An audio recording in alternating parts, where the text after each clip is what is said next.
देश में हर दिन कोरोना के नए वेरिएंट ओमिक्रॉन की रफ्तार तेज होती जा रही है। संकट बड़ा है। हथियार, सावधानी, मास्क और टीका ही है। दिल्ली, उत्तराखंड, कर्नाटक समेत 10 राज्यों में नाइट कर्फ्यू का दौर फिर से लौट आया है। केरल में 30 दिसंबर से 2 जनवरी तक रात 10 बजे से सुबह 5 बजे तक का नाइट कर्फ्यू रहेगा। सरकार ने महामारी के नए खतरे को देखते हुए 15 से 18 साल के बच्चों के साथ 2 डोज ले चुके हेल्थ वर्कर्स और 60 साल से ज्यादा उम्र वाले बुजुर्गों को तीसरी डोज यानी कि प्रिकॉशन डोज देने को लेकर भी गाइडलाइन जारी कर दी है। आज केंद्रीय स्वास्थ्य सचिव किशोरों को टीका देने को लेकर राज्यों के स्वास्थ्य सचिवों के साथ बैठक भी करने वाले हैं। कोरोना महामारी से जुड़ी सभी अहम खबरें देखते हैं टॉप 9 ओमिक्रॉन अलर्ट।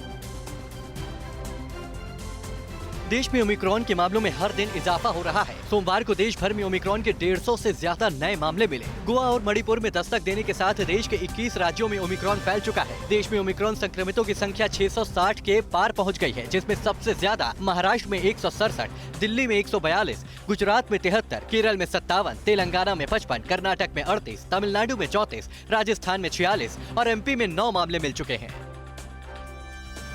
ओमिक्रॉन के बढ़ते मामलों को देखते हुए उत्तराखंड में भी बीती रात से नाइट कर्फ्यू लगा दिया गया है। नाइट कर्फ्यू रात 11 बजे से सुबह 5 बजे तक होगा। कल नाइट कर्फ्यू की पहली रात में देहरादून में पुलिस के आला अधिकारियों ने गाड़ियों को रोककर चेकिंग की और बिना मास्क वाले लोगों का चालान किया। नाइट कर्फ्यू के दौरान इमरजेंसी सेवाओं से जुड़े लोगों को छूट दी गई है। उत्तराखंड में अब तक ओमिक्रॉन के 4 मामले मिल चुके हैं। कर्नाटक में आज रात से अगले 10 दिनों के लिए रात 10 बजे से सुबह 5 बजे तक नाइट कर्फ्यू रहेगा। ओमिक्रॉन के खतरे को देखते हुए राज्य सरकार ने फैसला किया है कि नए साल के जश्न पर भी कुछ पाबंदियां लगाई गई हैं। 30 दिसंबर से 2 जनवरी तक रेस्टोरेंट, पब, होटल और क्लब में क्षमता का 50% लोगों को ही जाने की इजाजत होगी। किसी भी आयोजन में एक जगह 300 से ज्यादा लोगों के जमा होने पर पाबंदी होगी। देश में कोरोना संक्रमण की तेज रफ्तार को देखते हुए दिल्ली समेत कई राज्यों में नाइट कर्फ्यू लगाया जा चुका है। नए साल को लेकर बाजारों में जुट रही भीड़ की वजह से खतरा बढ़ रहा है। संक्रमण को रोकने के लिए केंद्रीय गृह मंत्रालय ने राज्यों को दिए निर्देश में कहा है कि वो अपने स्तर पर जरूरी पाबंदियां लगाएं। राज्यों को जांच और टीकाकरण बढ़ाने की भी सलाह दी गई है।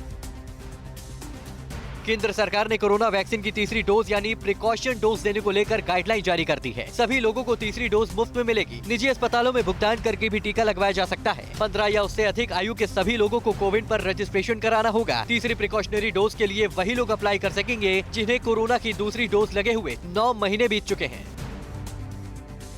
केंद्र सरकार की जारी गाइडलाइन के मुताबिक 3 जनवरी से देश में 15 से 18 साल के किशोरों को टीका लगाया जाएगा। इस आयु वर्ग वालों के लिए एक ही टीका कोवैक्सीन का ही विकल्प होगा। इसके साथ हेल्थ केयर वर्कर और 60 साल की ऊपर आयु वालों को 10 जनवरी से प्रिकॉशनरी डोज दिया जाएगा। वैसे बुजुर्गों को ही तीसरा टीका दिया जाएगा जिन्हें पहले से कोई गंभीर बीमारी न हो।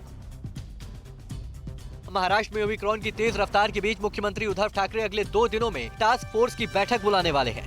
मुख्यमंत्री ने मंत्रियों को अपने अपने जिले में टीकाकरण तेज करने को कहा है। इस बीच बीएमसी ने अधिकारियों से कहा है कि अस्पतालों में ऑक्सीजन और उपलब्ध बेड की जानकारी लेने को कहा है। मुंबई में कल 809 कोरोना के नए संक्रमित मिले हैं। दिल्ली में बीती रात से नाइट कर्फ्यू शुरू हो चुका है। ये तस्वीरें लाजपत नगर की हैं, जहां पुलिस की टीम गाड़ियों की चेकिंग कर बिना वजह बाहर निकलने वालों से पूछताछ करती दिखी। इस बीच दिल्ली में कल 24 घंटे में 331 कोरोना के नए मामले मिले हैं। एक दिन में इतने ज्यादा मामले 6 महीने बाद आए हैं। बढ़ते मामलों को देखते हुए जल्द ही येलो अलर्ट जारी हो सकता है। येलो अलर्ट लागू होने के बाद लॉकडाउन जैसी पाबंदियां भी लग सकती हैं।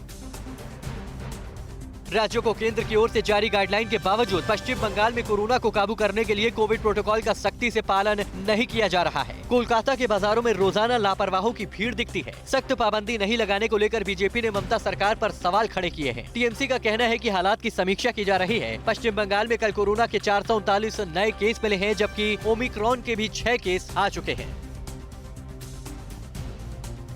अड़ी सोमवार से शुक्रवार शाम 6 बजे सिर्फ TV9 भारतवर्ष पर।